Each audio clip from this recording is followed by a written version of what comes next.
will be in order. Today we have an opportunity to hear from the Budget Committee about a bill that's called the Require a Plan Act, and I would invite our two guests who are here, the gentleman from Georgia, Mr. Price, and the gentlewoman from Pennsylvania, Ms. Schwartz. As always, I want to thank both of you for taking time to be with us today.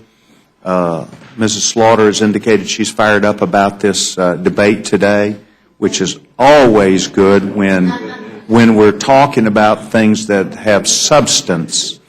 I was delighted to see that since we have, when we were out last week, we had an opportunity to see that the Senate took up the House bill, no plan, no pay.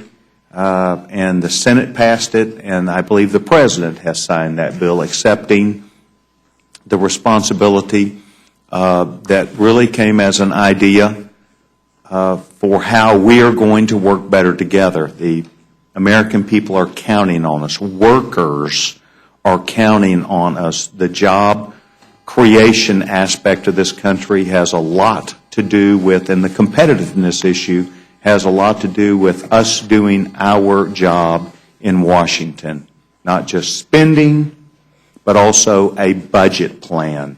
And I think that the essence of the plan that we're talking about today takes us head forward on talking with the American people, with the President, with the Senate, about our ideas about accepting the challenges on a moving forward basis of looking well down the path, not as a political exercise, but as an exercise that would be responsible, that the American people gain confidence back in not just this body and not just the President, but really answering the question that abounds, and that is Washington broken, and can it be fixed? And I think that all leaders, which we are as members of Congress, we are as a body, should accept the responsibility that we recognize that deficit spending will harm this country. And we have to choose a balance between job creation and revenue that comes in, and the responsibility that we have as leaders to be able to effectively present a plan that moves forward. The President of the United States challenged us when he was a candidate, saying that he would reduce the deficit in half during his first term. Look, I don't need to say anything more, except we're still after that. We're still after things where a president will go through on a line-by-line basis, as a candidate Obama said he would do, and I'd like to see him do that.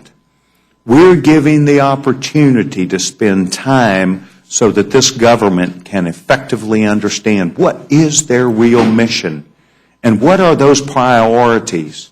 And I would say that this bill, the bill we did 2 weeks ago, engages both sides of this Capitol, Republicans and Democrats, House and Senate, and the President, on ideas that the American people can understand.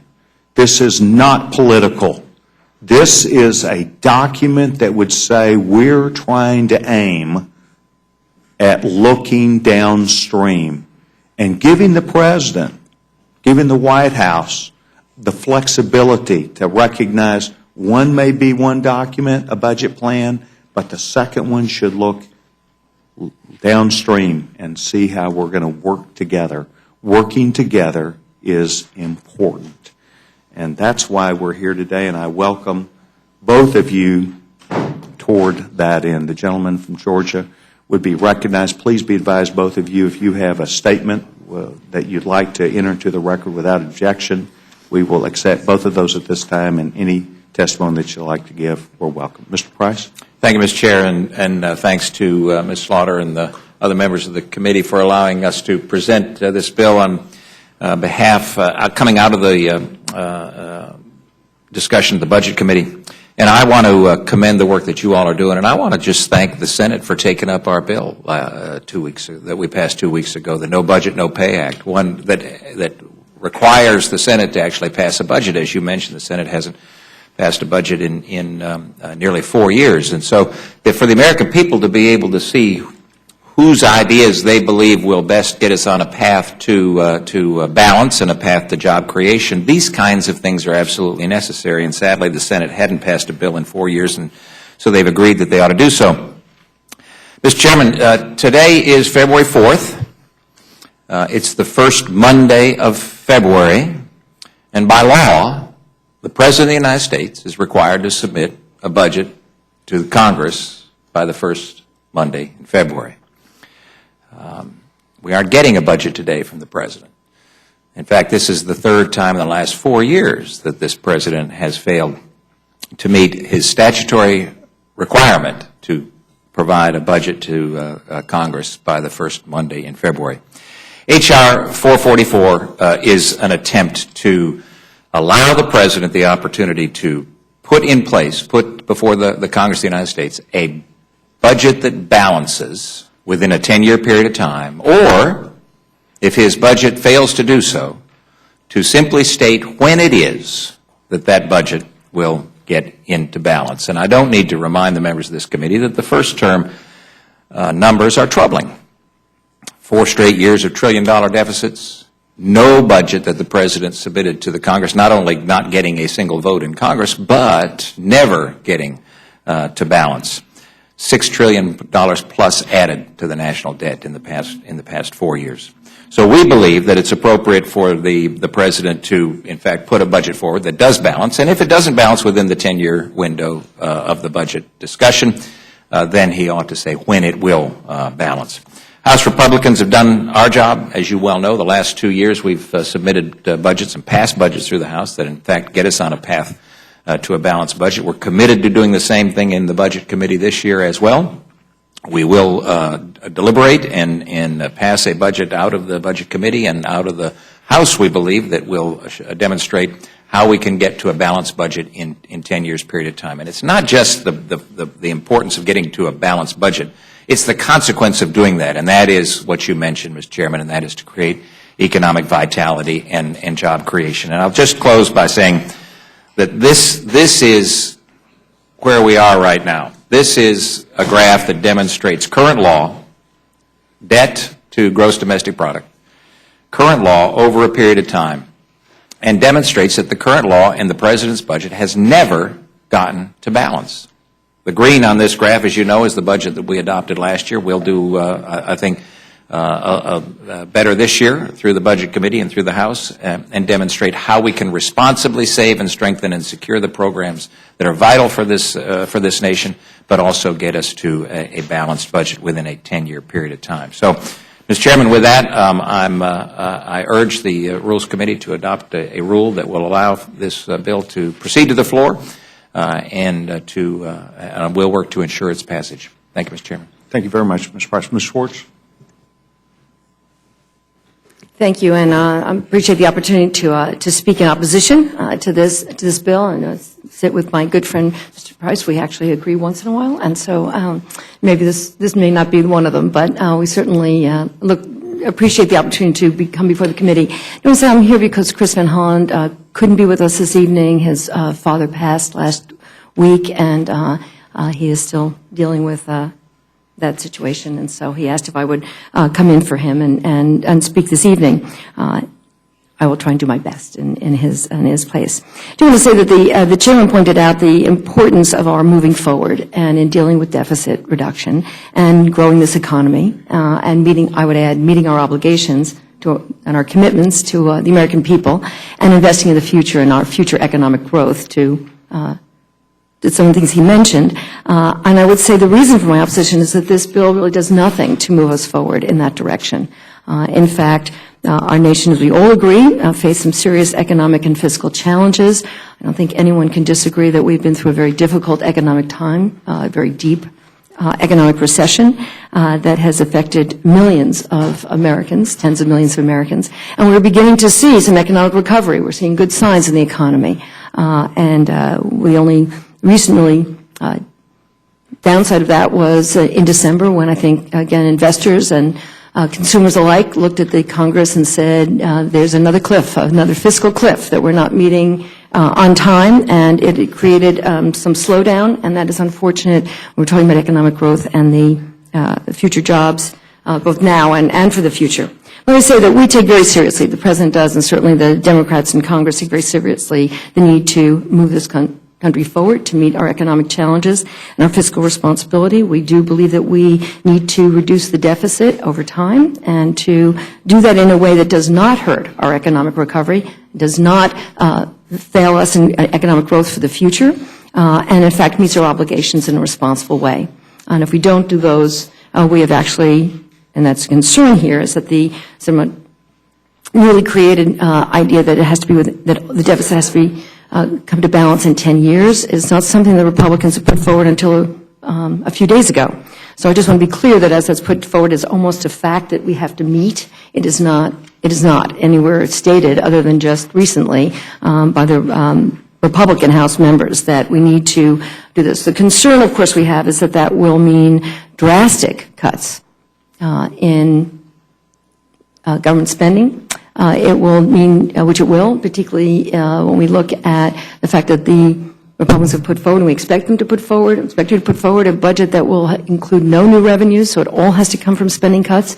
Now it has to be done in 10 years to reach balance. We're talking about cuts of federal expenditures of almost 40%, 37% of some of the estimates, particularly if we leave aside the questions of Social Security and Medicare, which to be dealt with somewhat separately. But in any case, this bill doesn't actually explicitly say anything about what the Republicans would do to get there. Now, we expect that there might be a budget coming our way from the Republicans that will tell us a little bit more about how you would get there. But all this does is basically call on the President, should a budget, not submit a budget that meets this new goal of the Republicans, that they submit a supplemental budget. It doesn't actually get us anywhere towards a bipartisan agreement that we could reach. Finding that common ground, the American people made absolutely clear they expect us to work together and find that common ground and to find a way to reduce the deficit in three ways: by spending cuts, which we agree, by new revenues, and by making investments that grow the economy and create jobs in this country now and for the future. Every economists and most economists and those who have really looked carefully at the budget realize that we've got to find a balanced approach to do this. There's no way to really do that unless we actually say to the American people we will no longer meet our obligations and our commitments to you, to our seniors, or to our children. And that may well be the budget that we see, but that is not what the American people are asking us to do. They're asking us to act in a responsible way, to do so in a way that does not hurt this fragile recovery, that does not increase unemployment, that does not delay the kind of investments that the private sector wants to make because they see us doing this in a reasonable way, and we see it doing it together. This really is a kind of sort of political brinkmanship, and it's exactly what the American people asked us not to do. To not just, ignore what the other side's going to say, not to, just to sort of put up a new arbitrary goal that cannot be met, but in fact, to, again, be very clear with them about how we can reasonably move ahead to meet their expectations for the future. So I see this does not move us forward, and I'm sorry about that. I hope that we can. I'm one of those people who does believe very strongly in a balanced approach and in deficit reduction. I was one of just 38 members of this House that voted for a budget, not only the Democratic budget, but also this budget potentially based on Simpson Bowles. The President of the United States has time and time again offered to Republican leadership on the side and to Democrats in the Senate a really balanced approach to take a long view of how we can grow the economy, invest in the future, and be economically competitive in a global marketplace, and reduce the deficit while meeting our obligations to our seniors and to our children. He's done that. Unfortunately, we've not been able to reach that agreement, but if we're serious about this, we really need, and I would hope, to have the Republicans really consider meeting the President more than halfway. He's certainly tried to do that time and time again. I think that would be the way forward.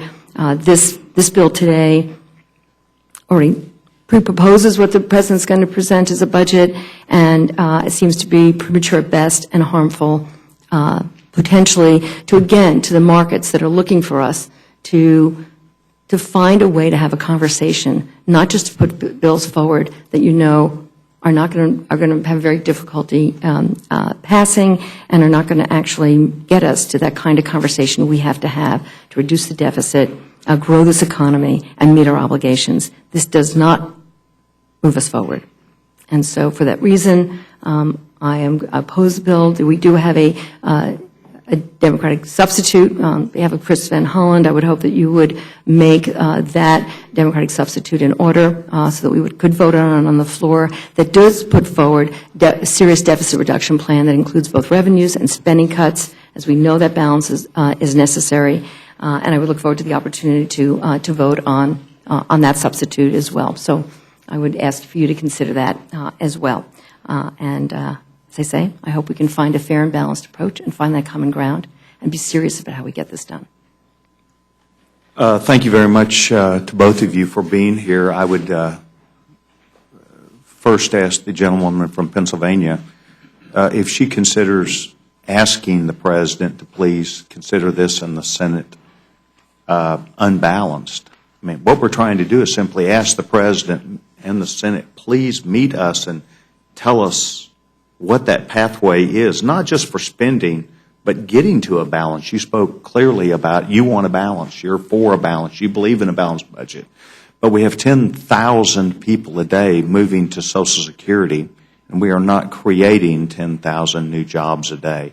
That's 10,000 today, 10,000 tomorrow, 10,000 next, we're Monday, Tuesday, Wednesday.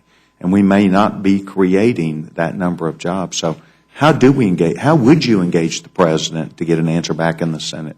Well, there have been, as you know, really pretty serious conversations held between the President and Mr. Boehner on deficit reduction and a way to seriously look at how we might be able to have savings within Medicare and Medicaid. That was on the table. It was discussed. There were hard numbers. You probably heard them. We heard them.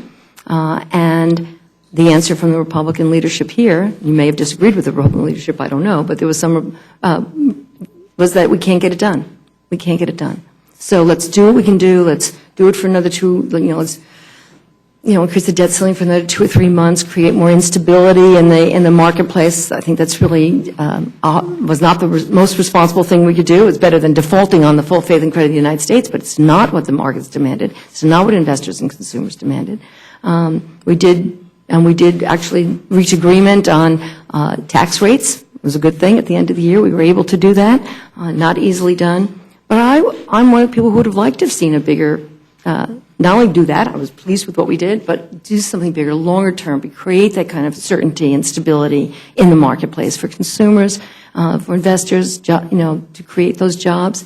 I have heard from businesses, and I'm sure you have as well, who said, end of December came, and I just decided to hold off on that new investment and those jobs I would have created because I wasn't sure what agreement would come. So it's another 3 months, another 6 months before we reach agreement. I think that it would be responsible for you to see what the President's budget looks like.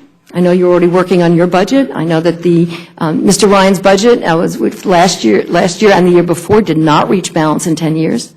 That is it's newly created idea on the part of the Republicans to move very aggressively to cut government, which, again, our concern, and I think it is a really useful concern, I bet you would have it as well, that cuts of maybe 40%, particularly, in government, and we're talking about everything from the, Pentagon to NIH and medical research to Head Start, to meeting our obligations to our seniors, would be slashed. More unemployment, more uncertainty in the markets. I think most economists say that's not a wise thing to do. So the only way we get to what you suggest and what you're asking the President to do is the President's been clear. It would be really hard to get there in 10 years without actually doing without harming the economy right now.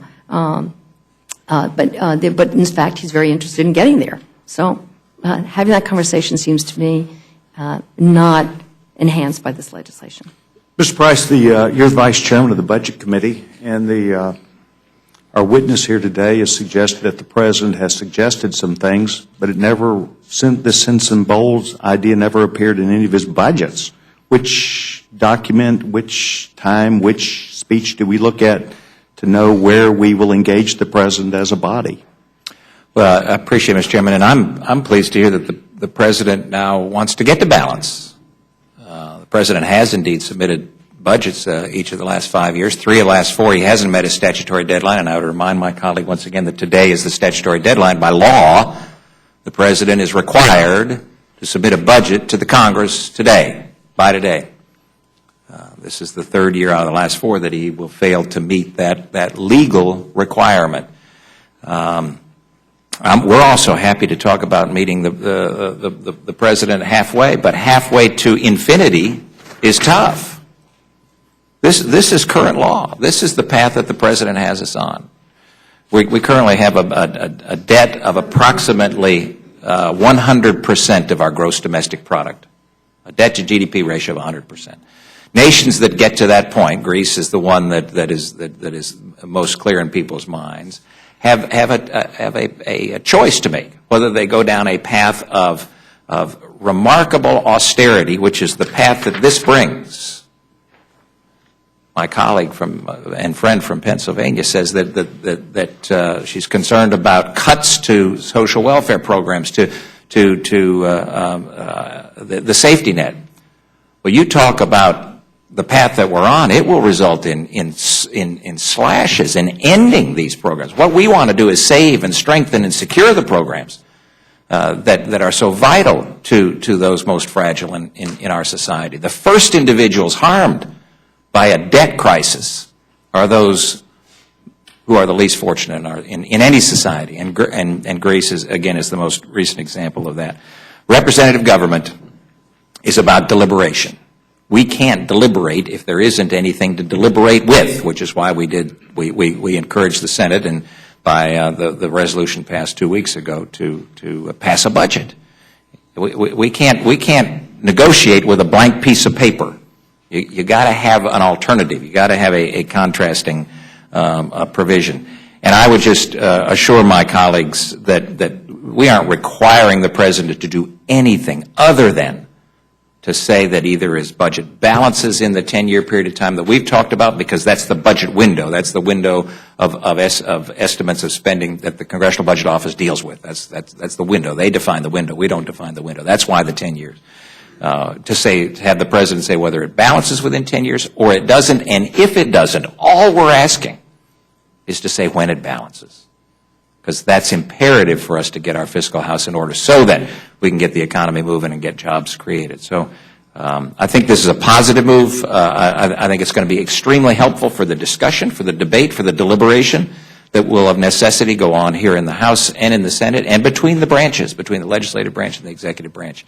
And I'm hopeful that when the American people are able to recognize that there are indeed differences, that they will appreciate that the positive solutions, the solutions that are principled, that are fair, and that care about all people in our society are the ones that the House Republicans have put forward the past 2 years and will continue to do so this year. Thank you very much, Mr. Price. Mr. Cole? Thank you, Mr. Chairman. I just want to get a couple things on the record again. Mr. Price, let me go back to a point you made because I think it's a very important one. In your legislation, is there anything that limits the President in any way as to how he would achieve balance, or even you suggest 10 years, or when he would achieve it? Nothing at all. It simply states the provision in Section 3 that would require a supplemental unified budget to be presented to Congress by April 1st of this year if the President's budget doesn't get to balance in 10 years, and if it doesn't, simply to state when it does. So he's free to put whatever revenue, whatever cuts, whatever reforms, whatever things he thinks would actually achieve this at some point. At some point in the future of his choosing, not ours. Okay. Second question, this is actually addressed to both of you. Do you really think the President wants to achieve a balanced budget? There's some economists that don't. You can make an argument, but do you personally believe the President ever wants to achieve a balanced budget? I do. I'm happy for the clarification on that. I think there are, yes, some of us who just isn't, probably understand that sometimes you have to spend a little bit more or borrow a little bit. It's reasonable to borrow if the rates are good and make some investments in the future. So, yes, I think there are some of us, myself included, who might think that it doesn't have to be absolute balance. We have to pay down the deficit. And so to understand the difference between, does that mean you can never, ever borrow money to make any investments? That's not the question I asked. I just asked, does he ever want to achieve a balanced budget? I think the President's very serious about deficit reduction. He'll be very clear in his budget what happens over the 10-year window. So I don't know that we have to pass any legislation to say we could add up those numbers. I think we can add up those numbers perfectly fine when the budget comes out, and we'll be able to know where we're getting on that. Look, one of the reasons that we made the changes in the tax rates, which we did, and some of us on both sides of the aisle voted for that, was because of recognition that we needed some revenues to deal with the deficit. And I understand there's a keen difference between many of us about whether how you get to deficit reduction. I do think that's right. But that's a legitimate discussion for us to have. It is, but right. Mr. President, but I don't think there's really any disagreement about that. That we need to get to deficit. We need to reduce the deficit and begin to pay down the debt. I think your question, Mr. Cole, is important because it gets to the heart of whether or not this administration is serious about getting to a balanced budget. And if past is prologue, we've seen the last 4 budgets that this president has submitted to Congress, and they none of them, ever reached balance, which is why we believe it's important to have the president himself, his administration itself, state we get to balance within this period of time or we never get to balance, if in fact that's the case. Has the president ever embraced any, pointed Simpson Bowles, but didn't embrace any of its suggestions or well, I'm not aware if he did. He certainly never supported the plan. 60% of the people on that commission did, including some very conservative Republicans, very liberal Democrats. You can get Tom Coburn and Dick Durbin voting on the same side of something. I mean, that's practically, an act of divine intervention. So, but the president didn't support it. So, well, except the president actually has used a lot of the ideas within Simpson Bowles in the presentation that he's made, and so did he support the proposal? He's supported a lot that's in the proposal. Did he support the Simpson Bowles There are not very many people who said, we're going to do absolutely everything that was in Simpson Bowles, but clearly there were ideas. And what Simpson Bowles, if you want to hold up Simpson Bowles as a model, no, I then don't. We have to talk about, are you willing to look at revenues? Are you willing to look at both revenues and... It was the President's commission. And the President has said, I understand you need to have both spending and cuts in revenues. I think that Mr. Price made a point. Look, we're not mandating how the President should do it. We're just saying, tell us when. Then hopefully tell us how. I don't think that's an unreasonable request. Quite the opposite. Look, I've worked with the President. I worked on the tax issue. I worked on Sandy. But I would sort of like to know, if in the life of my child and hopefully someday grandchild, the President has any desire to balance the budget. I'd like to know. And then I'd like some plan. Now, we put forward the Ryan budget. It balances. You make an excellent point. It balanced a long time in the future. We're going to try and move that back this year pretty considerably. But at least it's a plan. Fair enough. People don't like it. They can vote against it, argue against it. It was subject to considerable political discussion. I think that's all actually healthy for all of us because then the choices are clarified. But to ask the President just to simply give us a plan and leave him totally free to write however he wants, include whatever he wants, just put it out there so we can, it's hard for me to see how that is unreasonable or unfair to the President of the United States, particularly if he does want to balance the budget at some point. I think that's the key, is that this is just an opportunity for the President to say, these are my ideas. This is how I would address the fiscal challenges that we have that will ultimately get us to a balanced budget. If it occurs in the 10-year period of time, then that's fine. If it doesn't, then when and how? And that's what the American people want to know. They want to know that we're working seriously on the remarkable challenges that we have. And the only way for us to find some common ground, which we all desire, to find some common ground, is for the different ideas to be fleshed out. And that's what this bill does. It says if you're not going to do it within the time frame that we believe is most appropriate for the vitality of the economy, then tell us when you're going to do it and how you're going to do it so that we can have this important debate in our nation about how we're going to solve these remarkable challenges. Yield back, Mr. Chairman. Thank you very much, Ms. Coleman Slaughter. Well, sort of Alice in Wonderland in here today. I don't know why we need to go back to Simpson Bowles. As I recall, Mr. Ryan didn't vote for it either. The bill that you passed last week that went through the Senate, 33 Republicans plus all the leadership voted against that. So we seem to be sort of beating our chest and saying, look how good we are here, and that Obama won't tell us anything. The deficit has been coming down. The unemployment is coming down. The contraction that we had in the economy was because of so many government layoffs, which happen not necessarily in the federal government, the state and local governments too, which are being squeezed to death. The American people know what's going on. I think they proved that in November. I mean, if we need to say that over and over again, we won. We got 1.1 more votes for the House than you guys did. So, I mean, you just keep beating this dead horse here. The President has made himself perfectly clear. He's working very hard. It's worth his life to try to get something through this Congress. We know that through this House. So I can hardly tell the difference this afternoon between the Rules Committee and special orders. So I don't have any questions. I certainly hope that out of some sort of kindness that we will allow Mr. Van Hollen's substitute to be put in order. I send my condolences to him, and I think that he has a very sensible approach here, and frankly, I'd like very much to have the chance to vote for it. Thank you both for your hard work. Thank you for being here. Thank you very much. Mr. Woodall. Thank you, Mr. Chairman.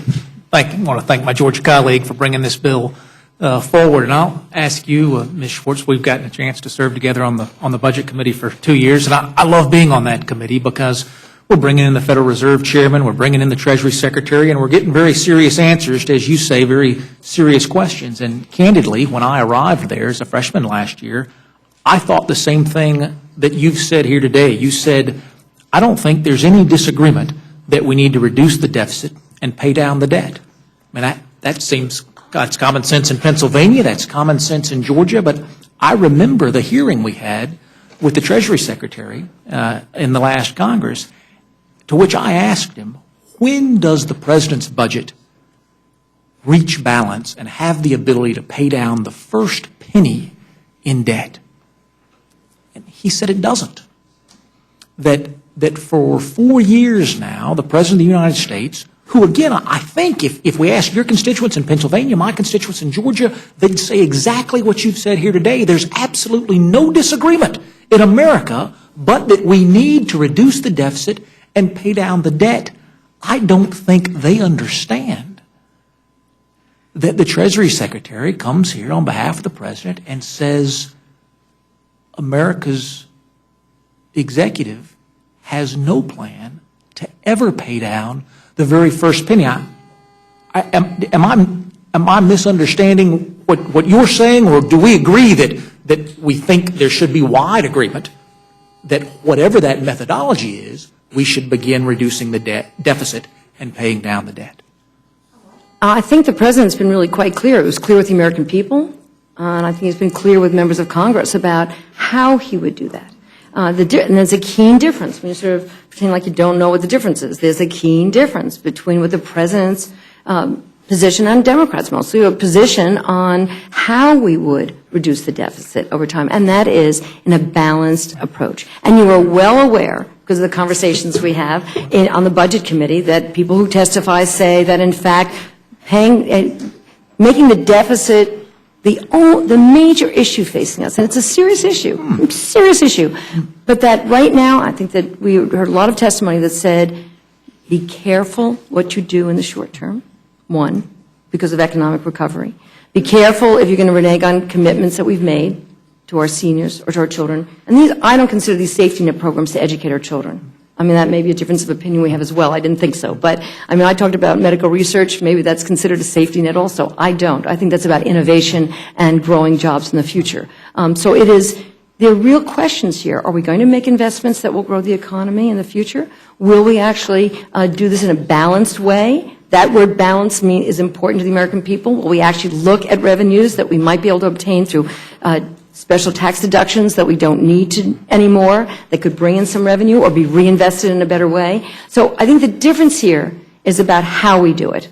And, of course, you now raise the issue about how fast we do it, which, of course, is maybe a difference as well. Well, there's no question that that's true. I went back and looked at our voting record with the exception of a Van Hollen amendment that said we should consider national defense as among those things that have to be on the table to balance the budget. You and I both voted yes on that. That was the only vote we agreed on. All right, it's a starting point. Exactly, it is. There's no question that we have different methodologies for achieving balance. But I want to get back, and Mr. Cole tried to zero in on this too, because it's the reason that I think this bill that Mr. Price is bringing forward is so important.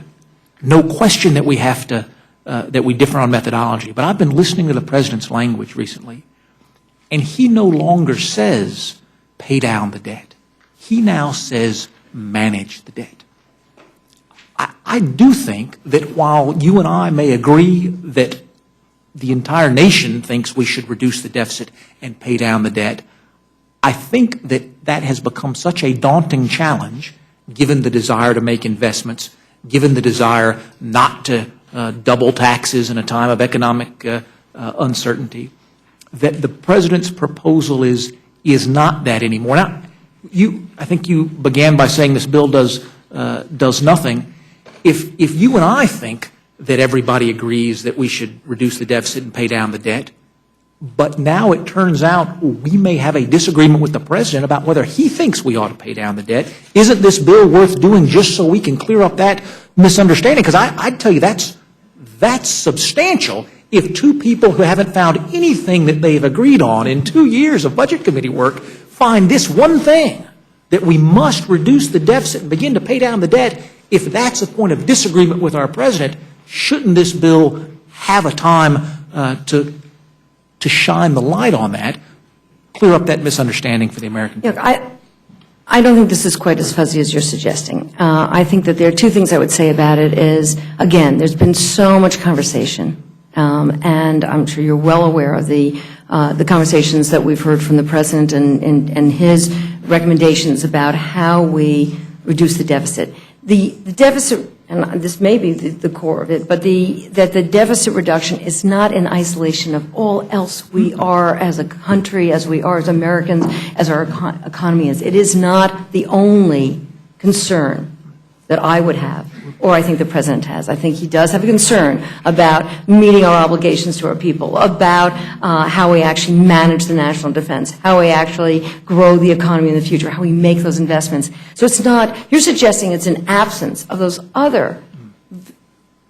very significant concerns and obligations that we have to our constituents and as a nation. So the way you ask the question suggests it's in isolation, and it's not. So that is the issue here, is how, and I think the President's been quite clear, that we came from, very deep recession.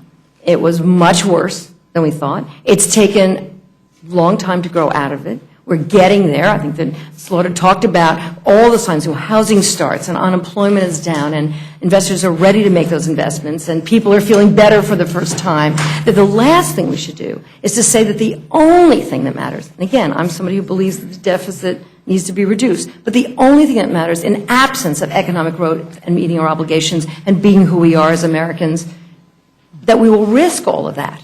And I think the President has been absolutely clear that we cannot risk all of that as Americans. We've found yet another thing to reduce the deficit that we agree on, because I absolutely agree with you. In fact, you'd said earlier that what's important is that everyone knows that spending cuts, revenues, and investments are all part of this puzzle. I absolutely agree with you. Of course, the budget that I supported in the Budget Committee last year raised revenues from about 16% of GDP up to about 19% of GDP, made those investments. You're flanked by Georgians. Newt Gingrich led the effort to double NIH spending once, and then Denny Hastert led the effort to double NIH spending again. I believe in those priorities too. And there's not a thing, and I'll ask Dr. Price if the gentlelady is understanding the bill better than I am, because I don't think there's a single thing in this bill, I'd say to the gentlelady, that asks the President to change his priorities at all. In fact, it doesn't even ask him to delineate his priorities. My understanding is the bill does one thing and one thing only, and that's clear up the confusion that you and I have about whether the President ever wants the budget to get to balance. Wants is not even the right word, because we all want a lot of things. President for another 4 years. Right. It's a long time. Look, it's a long time to get to the place where we all want get. things that we're not willing to do the heavy lifting to get to. And if I may. Please. Yeah, no, and I would agree with Ms. Schwartz, and that is that we don't believe that the deficit is the be-all and the end-all and the only thing, but we do believe it is a thing, and it is an important thing. And my staff the staff of the Budget Committee was kind enough to provide the fiscal year budget perspectives from the President's budget for 2013, just the most recent one. And my friend says that the President's concerned about the deficits, that he wants to bring them down, that he's working hard to bring them down, but his budget last year not only doesn't bring the deficits down, they increase, not over a 10-year period of time, over a 70-year period of time. They increase year after year after year after year. And the problem with that is that relatively soon, if we continue down this road, is that the austerity that we talked about, the clamping down, the inability to borrow any money, because the folks who are providing that opportunity to borrow that money, that ends. And then austerity comes in place in huge, difficult, challenging, hard, destructive ways in our society. Remember, current law, Medicare runs out of money in 2024, Social Security runs out of money in 2033 to pay the current program. Not completely runs out of money. To pay the current program to recipients. That's current law. That's unless we do something to save and strengthen and secure these programs, which is what we believe we ought to be doing. All we're asking the President to do is to say, yes, his budget will get to balance in a 10-year period of time, if not when it will get to and how he proposes to do it. And in fairness to you, Ms. Schwartz, I put you in an untenable position of having to defend the President's budget. The budget that Ranking Member Van Hollen put forward last year, very different from the President's budget. Made different decisions. I would argue took a much more serious approach towards deficit reduction. But you said in your opening remarks, we do need to reduce the deficit over time. I think you agree on that. I think every member of this committee agrees on that. I've just never seen the President tell me exactly how much time that is. If it's not 10 years, that's okay. If it's not 70 years, I think that's irresponsible, but still, he's the elected President of the United States. He can make the position that he wants to, but never, if that's the answer, is an answer worth hearing But again, during the budget process, you're on the Budget Committee, and you've already reflected is that the President will be presenting a budget. It will actually, like that one makes assumptions that we've already changed, right, because the tax rates changed. So there's going to be another, $600, $800 billion coming in, so over that 10-year window. So we'll change that chart that you show us, that we've made commitments on Medicare and how we're going to change the delivery system. We're going to get to payment reform for our physicians under Medicare. We're going to actually change the way we do and reduce the rate of growth in costs and expenditures in Medicare. There are other ideas about how we can do that. It is very clear, I believe this administration, but certainly as Democrats, maybe I should just speak about how, but is that there is a way forward. I believe that we'll have a hard time reaching agreement together, but not an impossible one. But I do think that this bill is premature, and the fact that the President has not submitted his budget yet, he will. We have not seen the Republican budget. That will be a comparison that we can begin that conversation about. That's what we did last year and the year before.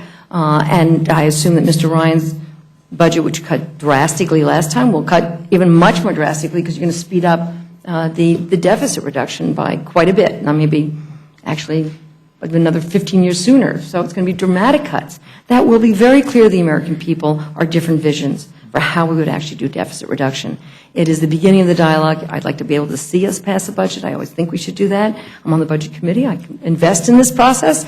But it's very difficult when there isn't such a wide divide. And I believe the American people asked us to find common ground, a balanced approach, consider revenues, consider, spending cuts, but don't do things that will hurt our commitment to each other and to our future economic growth.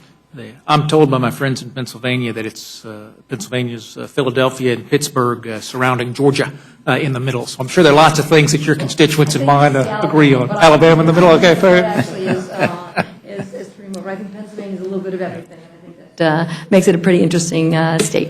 When I first heard that Dr. Price was introducing this bill, I thought, much like I think you had suspicions, that it was going to be laden with things where we're telling the President, do this, do this, do this, do it our way, even though you're the President of the United States. And I owe you an apology, Dr. Price, because once I got into the language, I realized you were just asking the same question I asked the Treasury Secretary last year, and I'll ask him again next year.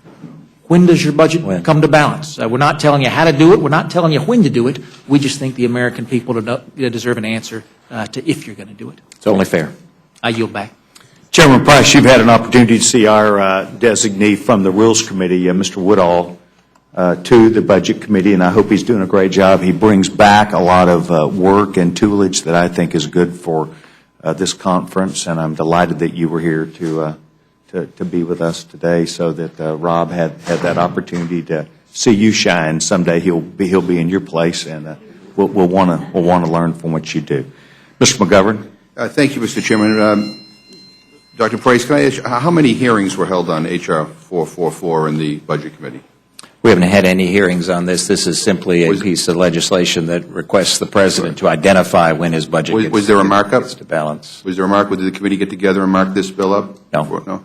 Yeah, I mean, again, since this is the Rules Committee and we care about process, I'd like to just state for the record that, the correct process should include the Committee of Jurisdiction having a hearing and marking it up before bringing it to the Rules Committee. I love the fact that everybody has so much confidence in the Rules Committee that committees don't meet anymore and just come to us and say, here it is. And again, we were, I don't know when this was written, but I think we were notified about this, was it about 48 hours ago? 48 business hours ago. And again, I don't know who wrote it, but it clearly is not the result of a deliberative process in the Budget Committee. I regret that very much. I think that hopefully that practice will end, but that's what we've been seeing up here in the Rules Committee. I just want to say that, the people that I talk to are really tired of the political posturing. And with respect to the chairman of the committee, who began by kind of praising the work that was done a week and a half ago, that the Senate took up this bill and the President signed it, I really think that that was a mistake, quite frankly. I mean, the idea, what we did was we kicked the can down the road a few months. That was about it. Boy, what a great achievement for the American people. That wasn't, to me, a moment that was praiseworthy. What people are looking for is some certainty. And, going from crisis to crisis to crisis to crisis, I don't think is the way to go, and I think it's hurting our economy. I think you get Democrats and Republicans who are, in the business community saying, just give me some certainty. If you're going to gut everything, let me know. If you're not, let me know. I have to plan. And we're not respecting the way the real world works, the way we're operating here. And so I would say that, on this bill, this is kind of like the last bill. It's, to me, a political gimmick. The last bill says that the House has to pass a budget, the Senate has to pass a budget, or they don't get paid. But it doesn't say you have to have a product that actually becomes law. It doesn't say you have to achieve anything. And it's even questionable of whether or not you can even withhold anybody's pay. But putting that aside, this says here, not how we're going to solve the problem. This basically just, is again a talking point. Let me ask you, Dr. Price, are you in favor of sequestration going into effect? Would that be something you would like to see happen? I think the spending reductions are remarkably important, and House Republicans, as you well know, have passed a reconciliation bill last year that identified where we would prefer to see those spending reductions occur. So is that a yes that you would? I think the spending reductions are important, yes, sir. So then this all makes sense if you're in favor of sequestration. Because what this basically does is get us no closer to getting to a deal to avert sequestration. And I would just simply say that, sequestration is going to negatively impact this economy in ways that I don't even think any of my friends here completely understand. That's why we passed the reconciliation bill. From the cuts in the National Institutes of Health, which will not only put back medical research, finding cure to Alzheimer's disease, which then could take care of some of the problems that Medicare and Medicaid have, but all the job losses in that field. I met with some college presidents today who were all concerned about the fact that student financial assistance might be adversely impacted. I heard Leon Panetta on one of the talk shows talking about the tens of thousands of civilian employees in the Department of Defense, not kind of the white-collar jobs, but just regular, kind of middle-class employees who will all of a sudden lose their jobs if sequestration goes into effect. It is now February 4th. And I would like to think that at this point we would be talking about, how to avoid sequestration. We have. But you just told me you're in favor of the cuts in sequestration. No, what I said, Mr. McGovern, is that I believe that the spending reductions are necessary, but I believe that they can be done in a much more responsible way through the reconciliation process. The Senate has refused to act on the bill that we passed, and the President has refused to weigh in on where he thought those spending reductions ought to occur. And we have differences. Democrats and Republicans have differences on how to get to a more balanced budget and ultimately get to balance. You want to end Medicare as we know it. We have a different opinion. Not true. To that. We have a different opinion to that. Some of the cuts that you have proposed in programs that help, quite frankly, the most vulnerable in this country, we have a different opinion on that. But those are the things we can fight out on the floor. I guess what I'm worried about is we're bringing a bill to the floor that really is not getting us any closer to avoiding sequestration, which I think is an important thing for us to try to do. I mean, I don't care whether you're a Democrat or Republican. You want to institute spending cuts. We ought to do this in a sensible way. Sequestration is not a sensible way to go about this. And everybody, I don't care what your political philosophy is, and even if you want to eliminate the entire public sector, which I know some of the people on your side of the aisle would like to do, I do not think that this approach is in anybody's interest. And so, bringing this bill to the floor, which, again, I guess it kind of kicks the can down the road again because we're not going to do anything. I don't think the Senate will take this up. I don't think the White House is going to pay much attention to anything we're going to do here. But I would just close by, I would urge my friends on the other side of the aisle to kind of get out of your bunker and roll your sleeves up and sit down and try to avoid what I think would be a catastrophe for our economy. I understand that you want to have spending cuts, but this sequestration formula is not the way to go. It's going to hurt this economy. I couldn't agree more. It's going to throw millions of people out of work. And again, the other thing we need to do is get beyond this crisis to crisis to crisis. People want certainty. I mean, I don't care if you're a conservative Republican or a liberal Democrat. People are looking for certainty here. They have no idea what we're going to do month to month. Businesses don't operate like that. Real life doesn't operate like that. And we need to start dealing with real life, and this is not it. And I regret we're doing this, but we're going to go through this charade, and we'll push this can down the road. So, if I may, Mr. Chairman, we'd be pleased to see the Senate response to our reconciliation bill that appropriately prioritized where spending reductions ought to occur. The Senate has failed to produce any spending reductions that would mitigate the challenge of the sequestration. We have put our positive solution over in the Senate's lap. The problem, I would just say with respect to the gentleman, is that you don't control everything. And in this, we're simply asking. No, I mean, from your point of view, what I'm saying here is that it requires a give and take. It requires compromise. That my friends, I would say, and I'm going to say my Republican friends in the House, more so than my Republican friends in the Senate. My Republican friends in the House have been unwilling, time and time again, to demonstrate the kind of compromise and the give and take that I think at this particular point is needed to avoid a catastrophe, which I think sequestration would be. The House has acted. The Senate refuses to act. It's hard to compromise with a speech. Thank you very much, Mr. McGovern. Look, I think we're looking at temporary amnesia because I think it was the President of the United States who proposed sequestration, as I recall it. Mr. Nugent? Mr. Webster? Mr. Webster? Yes, I have a question of Dr. Price. I want to make sure that I understand that the term balanced approach and balanced budget are two different terms and that they have really nothing to do with each other. Is that correct? That's what I understand you saying. This is talking about a balanced budget, which means that outlays equals receipts. and a balanced approach, I suspect, is in the eye of the beholder. Okay, so I have a question for Ms. Schwartz. I can clarify. Well, okay, you can clarify, but I want to ask you a question first. You said in a balanced approach that it would include new revenues. Okay, so if we had gone over the fiscal cliff, every person in the United States would have had, and some people that have died, would have had a tax increase, and sequestration would have come into effect. Therefore, those cuts would have happened if we'd gone over the fiscal cliff. CBO scored that.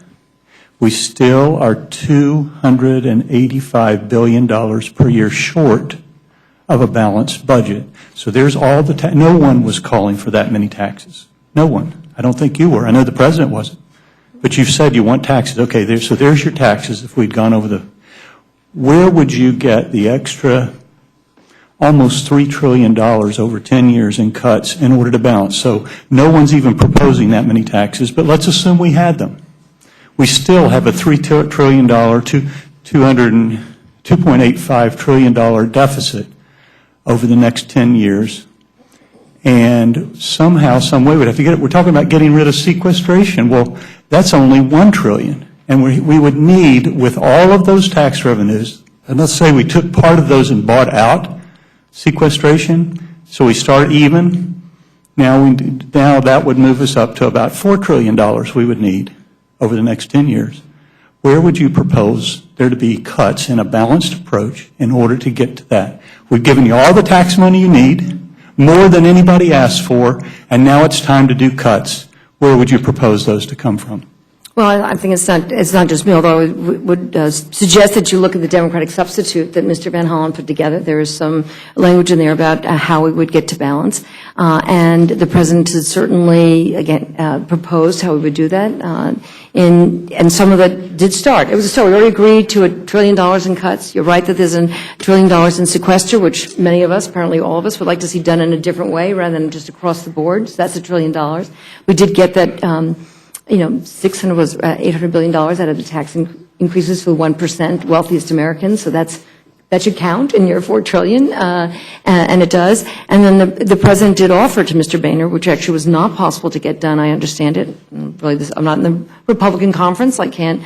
You were there, maybe I wasn't, where he actually did lay out a plan for getting to almost $4 trillion. It did include looking at savings in Medicare and Medicaid, I think, in the right ways. It did look at other tax revenue that was not on the individual. I was glad that we actually created some stability in the rates and helped make sure that middle-class Americans had that certainty. But certainly, as a member of the Ways and Means Committee, I think there's some expectation that we do look at tax reform this year. I know that the expectation on the Republican side is that the revenue neutral. Were you in favor of going over the fiscal cliff and raising all those taxes on every American? No, I was not. Okay, well, What I'm saying is that we would still be shorter. We wouldn't have enough. I'm saying that scenario would be more taxes than anybody ever thought of, and still I think there's a better way to do it, and I think it requires not just a 4-page bill that says, I'm not sure I'm going to be able to read your budget, so I want you to actually lay it out for me in a better way. If that's what it says, maybe that's not so terrible. To say, okay, I may not understand it because I have to read all that long language, but I want to know really when you might get to balance and how you might. It doesn't even say how you would do it. I think what gets us there is having a serious conversation about how we get to deficit reduction. And yes, I think that it does mean the kind of thing that we did at the end of the year, which is taking tax rates and really saying, how can we get some revenue that doesn't hurt the middle class, that does lead towards economic growth, that doesn't hurt the economy in the short term, and it helps us meet our obligations. I think we actually did that when we did just past the end of the year. It did have to be in the beginning of the new year, by creating some certainty in tax rates. Creating certainty in tax rates, not some, certainty in tax rates for 99% of Americans. That was a good thing. I was for it. I voted for it. I think we should also make sure that we meet our obligations as Americans and not default on the full faith and credit of the United States. I think that it would be a major hit to the economy because all that money that we our borrowing, the interest rates would go up, and we're already spending too much money on interest rates. So, I think it would move us in the wrong direction. I actually didn't think it was a great idea to just do it for 3 months. I think Mr. McGovern talked about this, because it creates a specter that we might actually default in 3 months on May 15th. That's not a good idea from my point of view. What it will take is taking the President's proposals seriously and some willingness on your side to relent on the issue of revenues, as you did at the very beginning of January. And I think we did, in a bipartisan way, reach some agreement. I realize it wasn't 100% of the Republicans, it wasn't 100% of the Democrats, but we actually did. And I think that's the way we could hopefully reach some agreement on alternatives to sequester and some agreement about how we actually do spending cuts and revenue increases and make investments for future economic growth, and that's how we get to the $4 trillion. Okay, reclaiming my time. Mr. Chairman, even if we did taxes far beyond anyone that imagined, which is what was proposed if we had gone over the fiscal cliff, there's not enough, and we're not going to see, even with that scenario, even with all the taxes you could imagine, enough cuts from the other side to balance the budget. I think that's what they're fighting this bill. It looks to me like this bill doesn't do anything. It just says, tell us when it will balance. That's it. That's all it does. Tell us when your budget will balance. And if it doesn't balance in 10 years, then tell us when, with a supplemental budget, tell us when it will. And to me, somehow, some way, you can't talk about a balanced budget unless you produce one. Thank you very much. Mr. Hastings? Thank you very much, Mr. Yes. Chairman. Mr. Chairman, I ask unanimous consent to submit Representative Deutsch's statement in the record. He is unable to be here. Without As objection. presented in a minute. Yes, sir. Thank you, Mr. Chairman. Mr. Chairman, this hearing that we are in argues, in my judgment, for why we should have open rules. My colleague, Mr. McGovern, pointed out that and asked the question of Dr. Price whether or not there had been hearings, and the answer was none. Whether or not there had been a markup, and the answer is none. As I understand, the measure was proposed on Thursday and had a deadline for the amendment process of 10 o'clock today. And on Thursday, most, if not all, of our members were in their respective districts, and most, if not all, with the exception of those that filed the bill and maybe a few in the leadership of the Republican Party, may have been conversant with what it was that we were going to take up. We need to stop this. And we need to get about the business of regular order, not the Rules Committee, but the Congress, the House of Representatives. We need to have hearings, and we need to have markups and bring measures here to the Rules Committee that will give us an opportunity to allow for member input from throughout the country. The other thing is, Chairman Ryan requests of you, Mr. Chairman, a structured rule. And here would be a classic example. We have members in waiting to testify. There are others who filed amendments. I just asked unanimous consent for one. And I'm sure, given an opportunity, that there would be many members who would want to be in on this meaningful discussion, not as it pertains to H.R. 44 or 444, which in the final analysis is almost a nothing bill, but I managed to catch something that I think allows, that it has a perniciousness about it that has not been discussed, at least up to this point. So for some context, let me add first that there is nothing called a unified budget. That just simply doesn't exist. And then the absence of a requirement for a balanced budget under the 74 Budget Act, which established modern federal budget practices. While the President is required, as Dr. Price has pointed out, and any President is required to submit a budget proposal to Congress each year, there is no requirement that the President submit a budget that shows balance. It may be that that's what H.R. 444 is trying to accomplish, but since the 1930s, the United States budget has been in balance only a dozen times. The most recent years of surplus being fiscal year 1998 and fiscal year 2001, and before that for a single year in 1969. So much of what we are talking about here is much ado about nothing. But I do, when I hear Republicans talk about the president caused these deficits, I'm just curious, Dr. Price, do you perceive that Social Security is a source of the federal deficit? This government spent $1.3 trillion more last year than it took in. But what does Social Security have to do with it? Every portion of federal payments, federal outlays, is a portion of that deficit. All right, then you make my point for me about why H.R. 44 carries more than just some measure that's going over to the Senate to die. It is yet another bumper sticker and talking point for your side, which you're entitled to. But 5 times in this measure, the words supplemental unified budget are mentioned. And it's in the context of if the president doesn't submit a budget that says when balance is going to occur, then the president must submit a supplemental budget. And then the definition of unified budget in H.R. 444 says the term unified budget means the total level of outlays, total level of receipts, and the resulting deficit or surplus of the United States government for a fiscal year. So when you say total outlays, Dr. Price, and total level of receipts, you're including Social Security. Everything within the federal budget. Then you see, you have touched on a nerve that allows that some of us could never support this measure because we do not perceive that Social Security has caused this problem. As a matter of fact, what do you think have been the contributing factors to the largest contributing factors to the deficit or the source of the deficit that we have in this country? Administrations and Congresses that have continued to spend more money than we take in as a federal government. And spending on what? The entire federal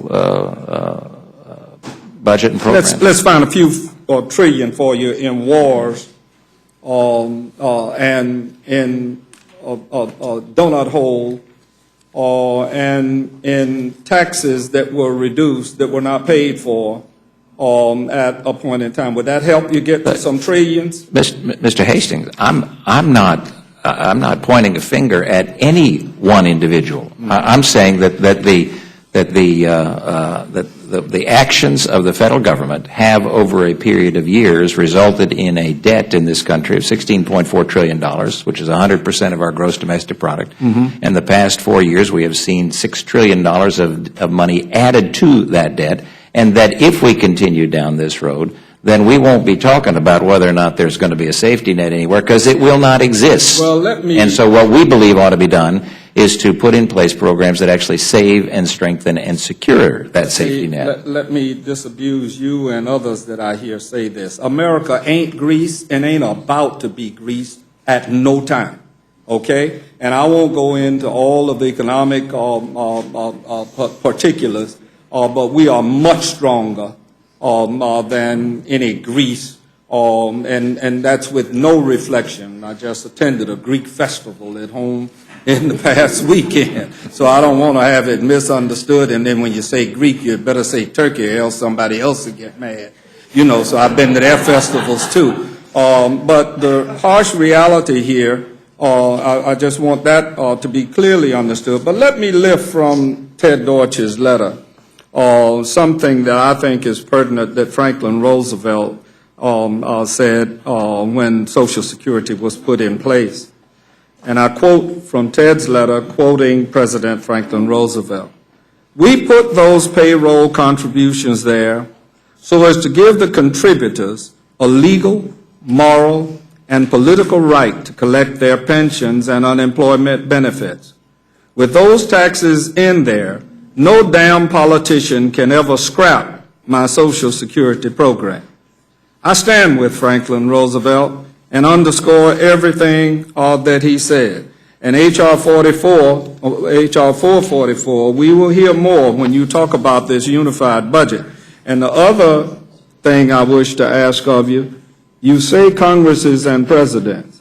Am I correct in understanding the Constitution that spending originates in the House of Representatives? That's my reading. Yeah. So then the Ways and Means Committees and the appropriators on which budgets are placed at some point in time have just as great, if not greater, responsibility than any president of the United States. And it's unfair to continue to say that the president is creating these deficits. The president can only propose. Congress disposes. And until such time as we come to grips with that, we'll be going around and around and around the bus. Talk to you later. If I may, Mr. Chairman, when the letter, the quote that Mr. Hastings read of Franklin Delano Roosevelt came at a time when there were about 16 workers, thereabouts, for every single retiree in this country. And the average age, the age at which Social Security was a benefit to individuals was 65. The average life expectancy as a physician, I know, was 63. That's a pretty good deal for the government.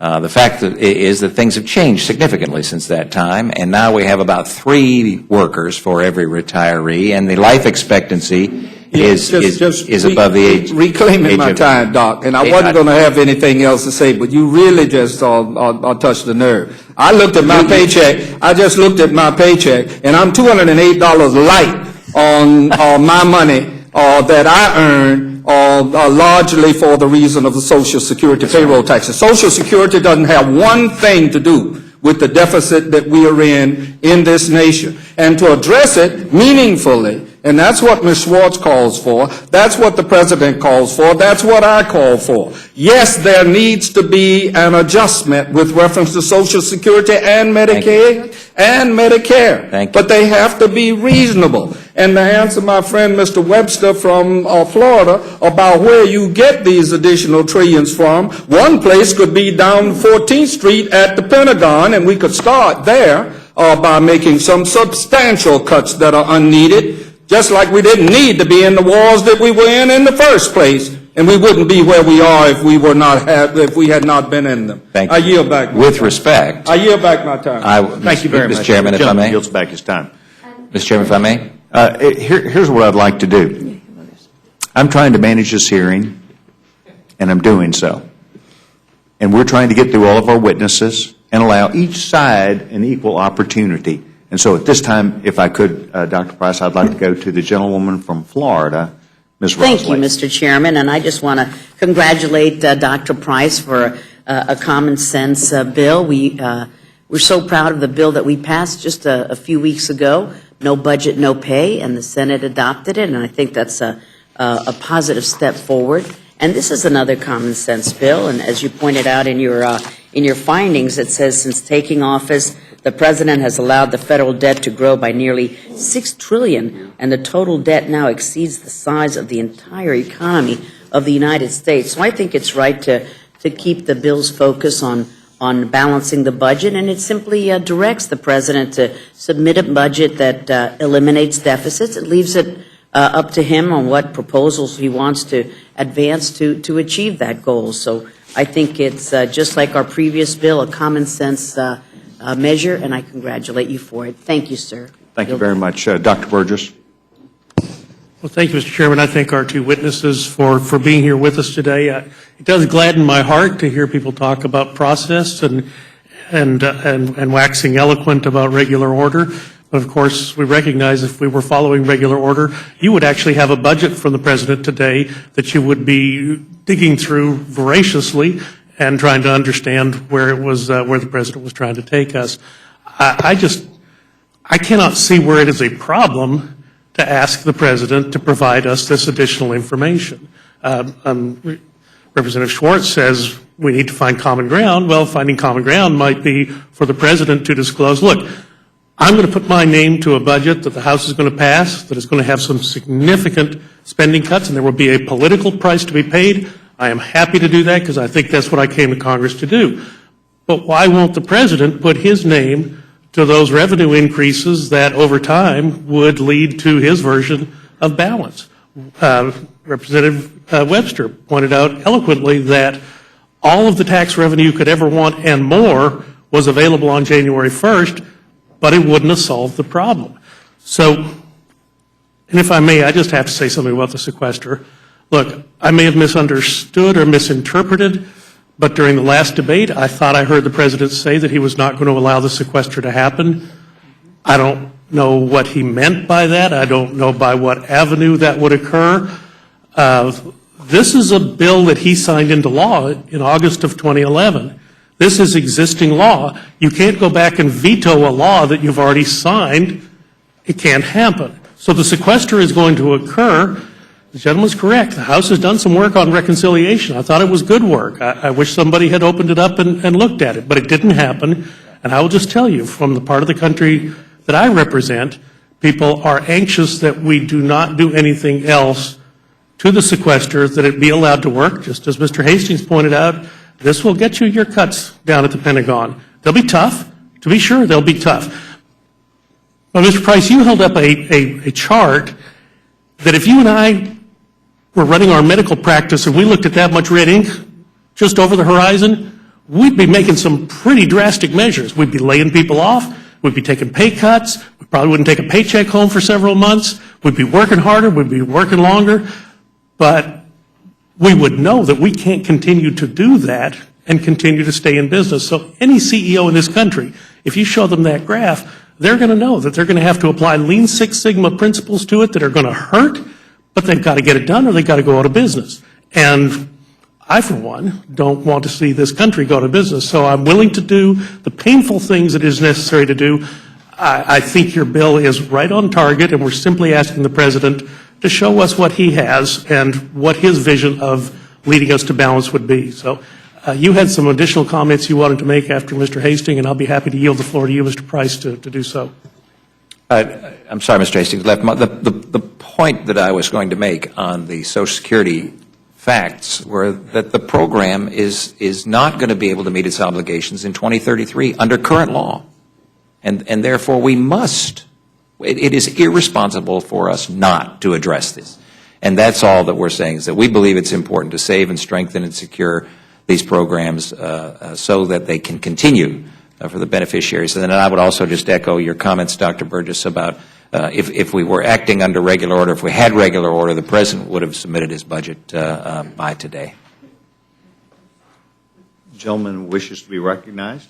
Thank you. I just want to just quickly just follow up on the fact that this bill, as written, is, and I think Mr. Hastings pointed some of this out, but I want to say it really is not a complete history by any means.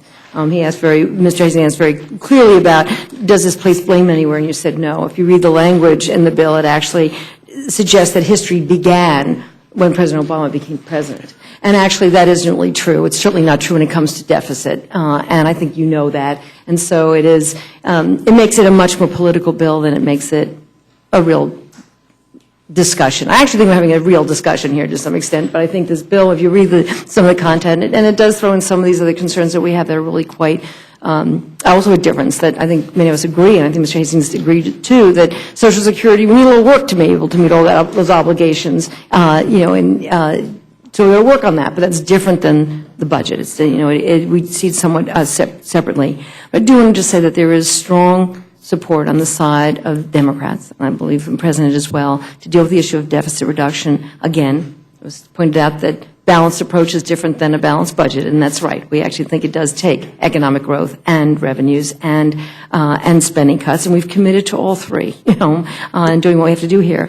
And the goal here is to reduce the deficit, to stabilize the debt. Certainly, we could have difference of opinion about what percentage of GDP is appropriate debt for the United States of America to be in, what can we afford to pay, how can we manage that. I think there is some difference of opinion about whether we should ever be in any debt at all or ever be in any deficit at all. And I think that may be something for us to talk about. But we've just come out of a very, very tough time. And it's going to take us a while to get to, again, as I say, deficit reduction and stabilization of the debt.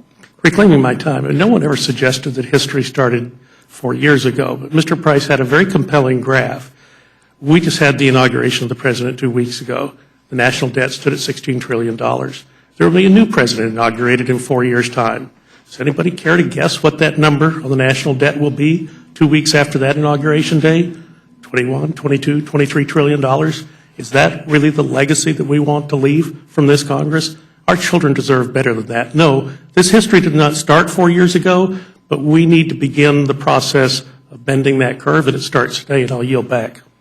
Thank you very much. On behalf of the committee, I want to quote, if I can, Mr. Webster and Dr. Burgess again. Workers and CEOs alike, I hope, will see that we're trying to work together, because what we're trying to do is to create a better atmosphere where the American people have confidence that what we spend our time and what we do here does make a difference. I want to thank both of you, not only for being here today, for your testimony, and I thought both of you did a very fine job. And thank both you, of you Chairman. are Thanks to the excused. committee. I'll now call up the second panel that will include the gentleman, Mr. Scalise, that will include the gentleman, Dr. Fleming. It will include the gentleman, Mr. Gibson, and Mr. Messer. And I would ask that you would all take a seat here. Chris, we need to make sure we get you a seat. Congressman Messer, you can pull one up right there.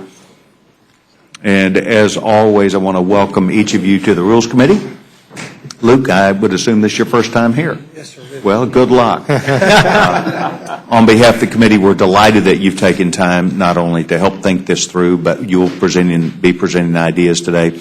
Without objection, we'll accept your written testimony, but we'd ask that you, as accordingly, sow your items here today. The gentleman from Louisiana, Mr. Scalise, recognized. Well, thank you, Mr. Chairman, and members of the committee. Appreciate the opportunity to present an amendment that I have to Congressman Price's bill, H.R. 444. I want to commend the gentleman from Georgia for bringing this. I do think it's important as we all talk about fiscal responsibility and making sure that, as people worry about crises, the reason we get the crises of a debt ceiling is because Washington hasn't lived within its means. And so we hit that from time to time, and we'll keep hitting until we get control over that. And one of that means of stopping that and getting that under control is to lay out a budget. But if we do get to the point, as this bill would envision, that the President does have to require a supplemental budget to lay out his path to balance and how he gets there, we just in our House rules adopted language that says direct spending is something that we would lay out in any budget resolution that comes to the House floor, that it not only include the details of the budget document, but would also break down a separate section on direct spending, both means tested and non-means tested, and also show if there are going to be any reforms to direct spending in that budget document, that those reforms be laid out, and it also shows over that budget period what those reforms would do. As we've noted, Medicare, for example, goes bankrupt if nothing happens. I think many of us would agree that we should stop Medicare from going bankrupt. We don't want it to go bankrupt. We want to save it from bankruptcy. And how do we do that? And if we do put reforms in place, then how does it save it from bankruptcy? That's something we put in the House rule, and what my amendment says is we should apply that same process to a supplemental budget that the President would have to require. So it would specifically deal with direct spending, which, by the way, is 60% of all the outlays. And I'd be happy to answer any questions. Thank you very much. Dr. Fleming. Thank you, Mr. Chairman. I want to congratulate our colleague, Dr. Price, for coming forward with a very straightforward, simple bill that I think is very much needed. We just simply have the question, when will the President's budget balance? And I don't think that's asking too much. My amendment's very simple. It simply adds a requirement to the supplemental budget, the President's supplemental budget, as required by the Plan Act, must include proposals to consolidate duplicative agency functions and programs. It's common sense. It's low-hanging fruit. The GAO has come out with 2 reports thus far, indicating in the first report, 81 areas of consolidation, in the second one, 51.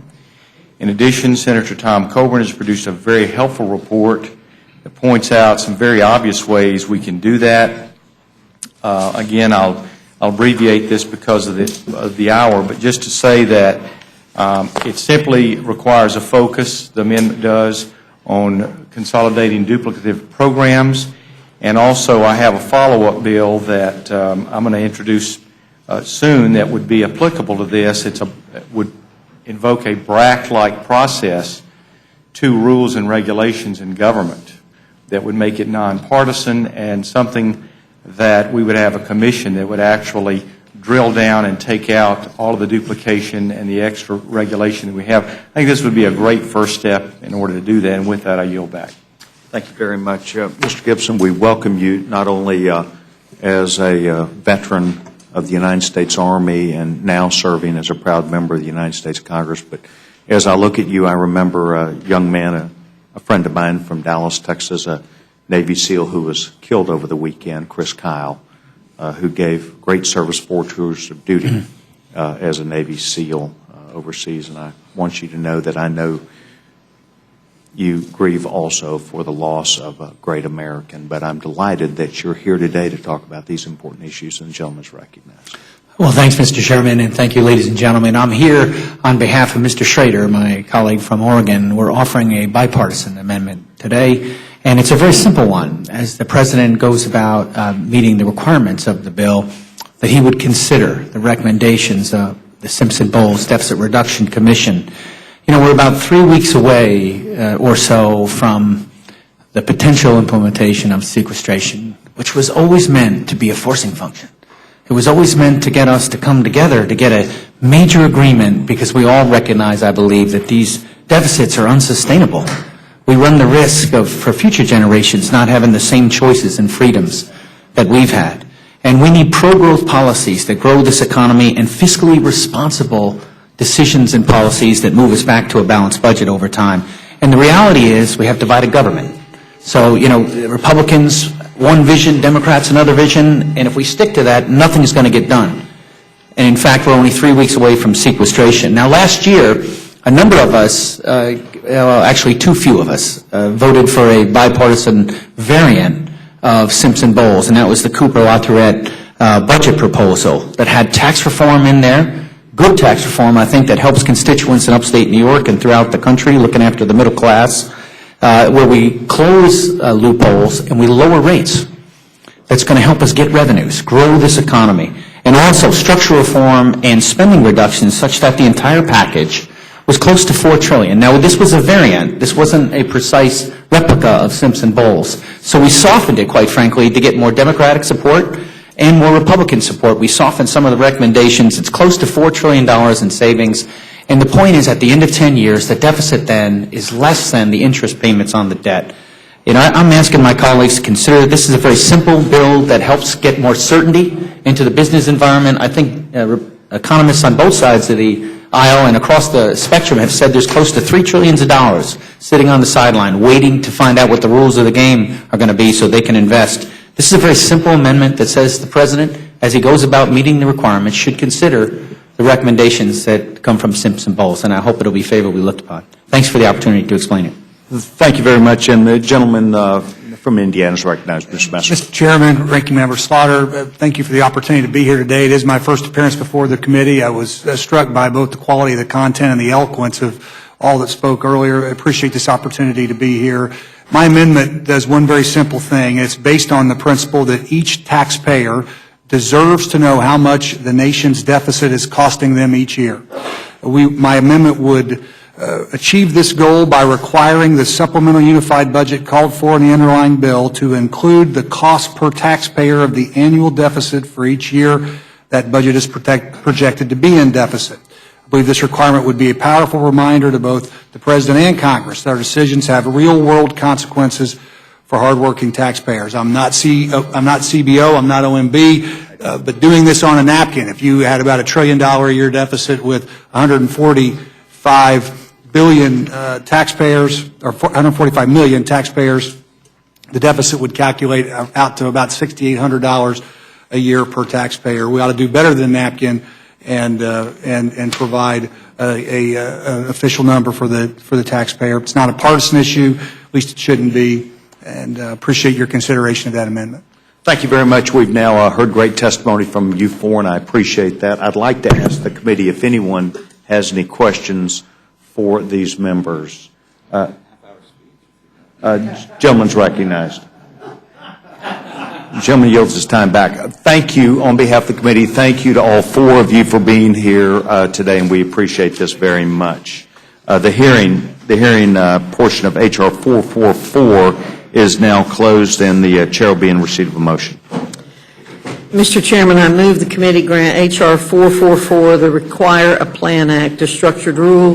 The rule provides 1 hour of general debate equally divided, controlled by the chair and ranking minority member of the Committee on the Budget or their respective designees.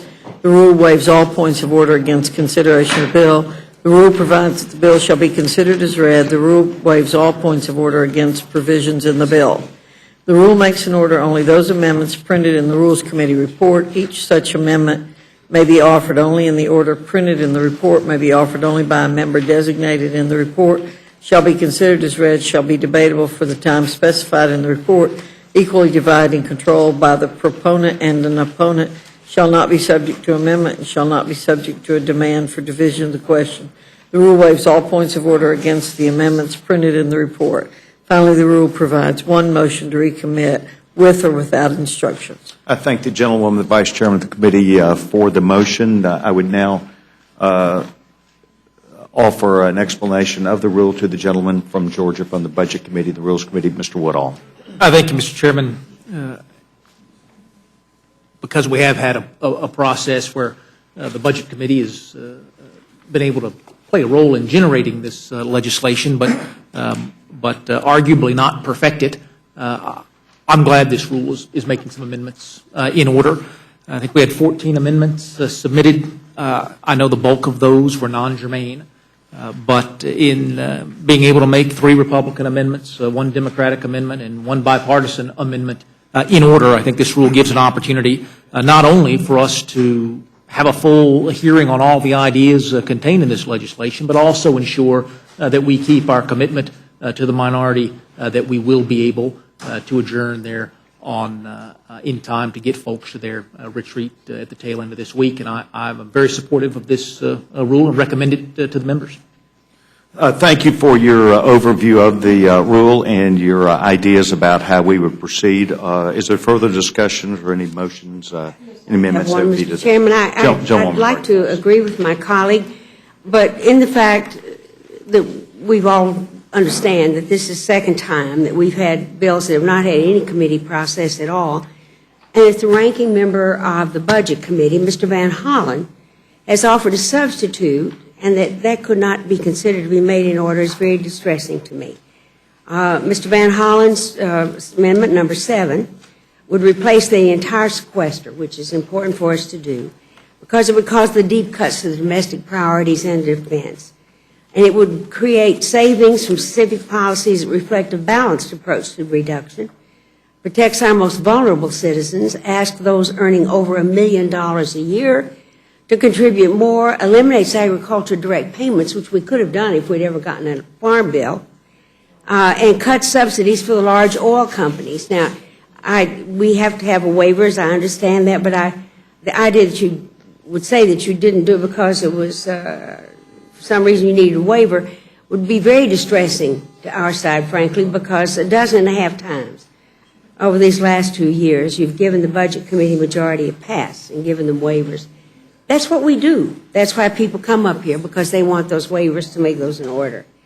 I think it's a double standard, and I think that we do have a real solution for Mr. Van Hollen, and since there's been no chance at all for members to discuss this in any forum until tomorrow, to leave out as important a piece as Mr. Van Hollen's substitute, I find very distressing, and I will vote no and urge my colleagues to do the same thing. So the amendment I want to move, that the committee make an order and give the waivers to the amendment for Mr. Van Hollen, number 7. Gentlewoman, Ranking Member Ms. Slaughter has moved an amendment. Those in favor say aye. Aye. Those opposed, no. No. Roll call, please. Gentlewoman says roll call. Clerk roll. Ms. Fox? No. Ms. Fox, no. Mr. Bishop? Mr. Bishop, no. Mr. Cole? Mr. Cole, no. Mr. Woodall? No. Mr. Woodall, no. Mr. Nugent? No. Mr. Nugent, no. Mr. Webster? Mr. Webster, no. Ms. Ross-Lehtinen? No. Ms. Ross-Lehtinen, no. Mr. Bishop? Or Mr. Burgess, excuse me. Mr. Burgess, no. Ms. Slaughter? Aye. Ms. Slaughter, aye. Mr. McGovern? Aye. Mr. McGovern, aye. Mr. Hastings? Aye. Mr. Hastings, aye. Mr. Polis? Mr. Chairman? No. Mr. Chairman, no. Clerk will report. 3 yeas, 9 nays. motion is not agreed to, the amendment is not agreed to. Further discussion or amendment, Mr. McGovern? Thank you, Mr. Chairman. I have an amendment to the rule. I move that the committee grant H.R. 444 an open rule so that all members have the opportunity to offer amendments to the bill on the floor. And I would just say, Mr. Chairman, that even a silly messaging bill like this one deserves a better process than the one we've had. And the first time anyone heard of this bill was Thursday when we were told amendments were due Monday at 10 a.m. The bill wasn't even introduced until Friday. That entire time, from Thursday until right now, members have been out of town, back in their districts. Surely everyone should have more time to think about this bill and consider amendments. And I would again point out that, as the gentleman from Georgia, Mr. Price, pointed out, there were no hearings, no markups, nothing. And so given the fact that this was not a open or deliberative process at all, we ought to have an open rule. I move that we vote yes on my amendment. I thank the gentleman for his amendment. And any further discussion? All those in favor of the McGovern amendment will specify. Aye. Aye. Those opposed, no. No. As for roll call, Mr. Chairman. Roll call vote. Ms. Fox? No. Ms. Fox, no. Mr. Bishop? No. Mr. Bishop, no. Mr. Cole? Mr. Cole, no. Mr. Woodall? No. Mr. Woodall, no. Mr. Nugent? No. Mr. Nugent, no. Mr. Webster? No. Mr. Webster, no. Ms. Ross-Layton? No. Ms. Ross-Layton, no. Mr. Burgess? No. Mr. Burgess, no. Ms. Slaughter? Aye. Ms. Slaughter, aye. Mr. McGovern? Aye. Mr. McGovern, aye. Mr. Hastings? Aye. Mr. Hastings, aye. Mr. Chairman? No. Excuse me, Mr. Chairman, no. I'd like to ask one question. Did the gentleman poll Mr. Polis? Oh, Mr. Polis? Mr. Polis is not recorded. Clerk will report. 3 yeas, 9 nays. The amendment is not agreed to. Further amendment or discussion? Isn't you doing a great job? He's doing a great job. Okay, we'll go ahead and move the motion. All those in favor of the motion from the gentlewoman from North Carolina signify by saying aye. Aye. Those opposed, no. No. The amendment is, the motion is agreed to. Clerk will move roll call. Ms. Fox? Aye. Ms. Fox, aye. Mr. Bishop? Mr. Bishop, aye. Mr. Cole? Aye. Mr. Cole, aye. Mr. Woodall? Aye. Mr. Woodall, aye. Mr. Nugent? Aye. Mr. Nugent, aye. Mr. Webster? Yes. Mr. Webster, aye. Ms. Ross-Layton? Yes. Ms. Ross-Layton, aye. Mr. Burgess? Mr. Burgess, aye. Ms. Slaughter? Ms. Slaughter, no. Mr. McGovern? Mr. McGovern, no. Mr. Hastings? Mr. Hastings, no. Mr. Polis? Mr. Chairman? Aye. Mr. Chairman, aye. Report. 9 yeas, 3 nays. The motion passes, and it is my understanding the gentleman from the Budget Committee and the Rules Committee, Mr. Woodall, will be handling this for the majority. And Mr. McGovern, it is, just so we're kind of aware, we do not anticipate meeting further during this week at this time. Thank you very much. I appreciate everybody sticking around. This H.R. 444 require a plan act is now closed.